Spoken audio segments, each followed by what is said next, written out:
So from East Muir, continuing along the main line, new module owned by Tom Crisfield. He's calling this one Sydney. And kind of like Jeff, Tom has an interest in the more rural and older prototype locations. I haven't yet heard the story about why this one's called Sydney. I'm sure I will someday. But this one's making, I believe, its debut here at this show. A really cool module now, built by John Zacharias, owned by Brian Mackert.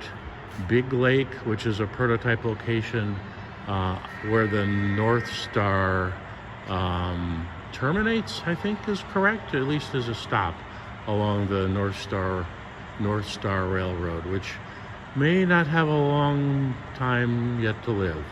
Ridership's down, and the state of Minnesota is thinking about terminating North Star service.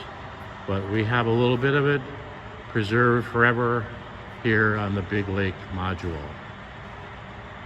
From there, we enter this relatively plain staging yard, one I built and still own.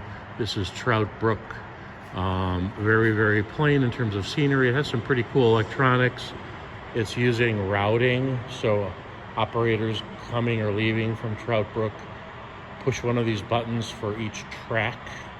And if you're going into track 7, you simply push 7, and all the turnouts along the ladder will align for track 7, which to me makes a lot of sense for staging. You're not trying to represent any kind of real operations. You just want to get in and out and get busy with your work.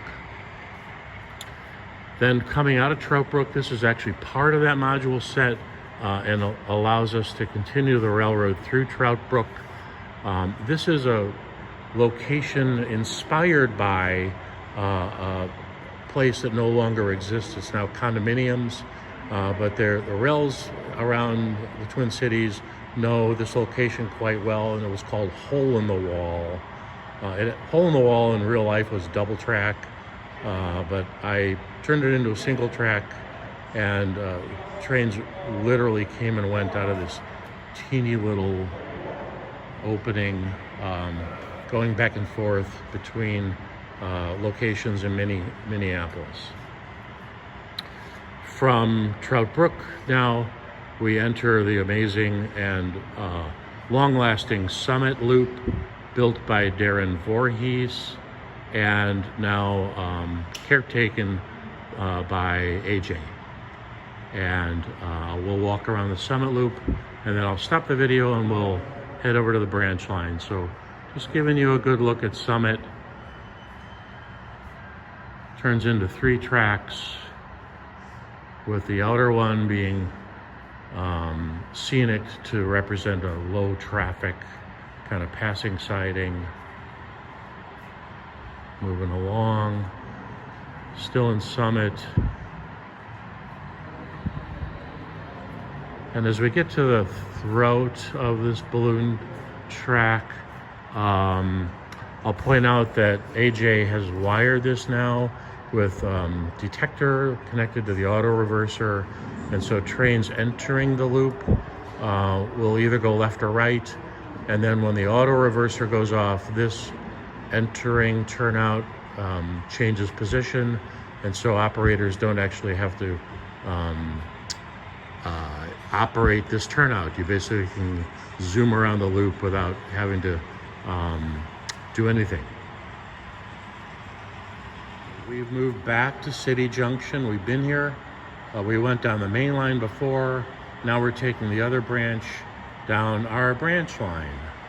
And at one of AJ's new curve modules, he's calling this one City Curve 3. And he's got some building mock-ups here. You can kind of see where his imagination is taking him for City Curve 3. This is the other part of Brian Mackert's MN&S set, Atwood South. He's got the scenery much further along on Atwood South.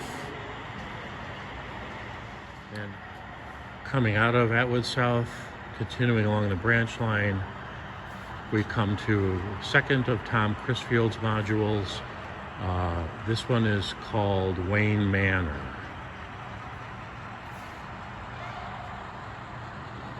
Wayne Manor.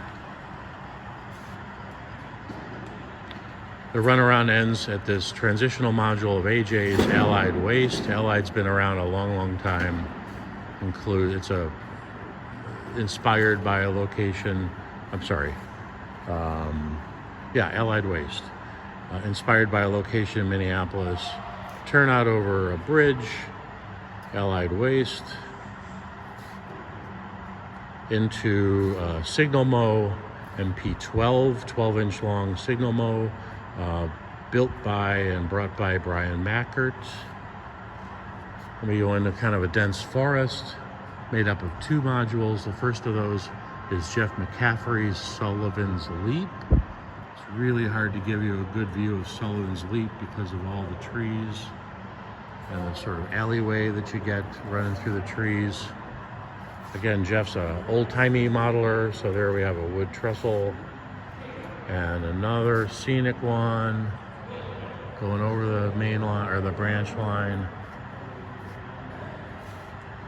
Entering Hodag. Oh, I got that a little mixed up. This trestle I just showed you is part of Hodag. There's the Hodag module built by and brought by Aaron Cohn. Hodag. So Hodag together with Sullivan's Leap form kind of a really densely vegetated section of the layout. Brings us into the final 2 modules. I'll show you both of them by A.J. Murphy. Doogie Avenue, I think he's pronouncing it, is a 3-foot section that pairs up with Skeeter Street as part of his new balloon loop.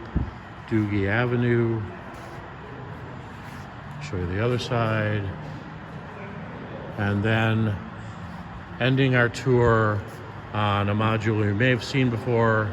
It's been to a lot of shows and never fails to impress. This is A.J. Murphy's module simply called The End. So we'll just walk around the end. You can have a look at it. And at that point, I'll be saying goodbye. So we're closing our video here in Duluth 2025 with a walk around the end. That's it. Hope you enjoyed it. Bye.